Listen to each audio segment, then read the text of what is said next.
તમે સુખી રહો, ભગવાન અમારા જ છે આશીર્વાદ. તમે. નહીં દાદા નહીં. તમે આટલું કોણ કરે?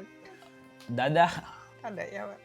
બહુ બેસી જાઓ. દયાળુ છે વિશ્વ. દાદા તમારે આશીર્વાદ દેવાના હોય અમને પગે થોડું લગાડ. મારા દીકરા એક કોઈ દિવસ રડો મન દાદા, શાંત થઈ જાઓ, હાવ શાંત થઈ જાઓ. અમે તમારા દીકરા જેવા છીએ ને અમે જો દીકરા કે માનીએ અમે તો તમને અમે ધરાઈને ખાઈએ તમે આજે અમે ખાતા તો નથી હોય તે તમે લાવ્યા તે એવું કોઈ મળે ગાડી નહીં. તો અમે એક ટાઈમ ખાતા ને 2 ટાઈમ ચા નાસ્તો કરતી અત્યારે પડી ગઈ તો એક ટાઈમ બનાવીને કાકાને ખવડાવું પછી હુઈ જાઉં. ઉઠાઈ નહીં આવો તો હાથ આખો પકડી દીધેલો છે આ અમે બધું. પૈસા આપી ગયા તે 5-6 હજાર રૂપિયા ખર્ચો થઈ ગયો હજુ તો કોર્સ ચાલતો છે દાદી પડી ગયા હતા. પડી ગઈ. એટલે પડી ઓહ મોજું ઈ પહેરાવેલું છે તો મોજું ફિટ રાખેલું છે.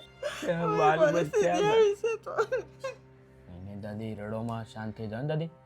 બધા આનંદથી રહે. અમે આવી રીતે રહેતા છે. શું કરીએ? નહીં દાદી રડોમાં.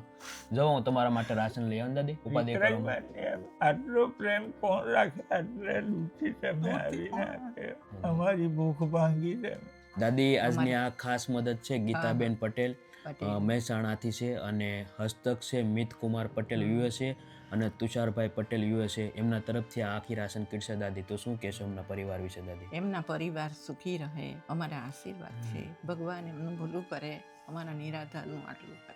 અને દાદી થેન્ક યુ સો મચ. અને દાદી અમને પણ એક આશીર્વાદ આપજો કે અમે તમારા જેવા નિરાધાર લોકોની વધુ વધુ મદદ કરી શકીએ દાદી. તમને એમ આશીર્વાદ આપીએ કે તમે જ્યાં રહે જ્યાં જાય ત્યાં આનંદથી જાય, તમે સુખી રહે, તમારું આયુષ્ય લાંબી રાખે. અમારી થેન્ક યુ દાદી. અને મારા દીકરા કરતા મારા દીકરા એવું નથી કરેલું તેટલું તમે કરતા છે. અમારા દીકરા જ ભગવાને મોકલી આવી. નહીં દાદા રડોમાં અમે તમારા દીકરા જેવા છે ને અમારાથી જેટલી મદદ થાય ને દાદી એટલી અમે મદદ કરતા રહીશું ને દાદી.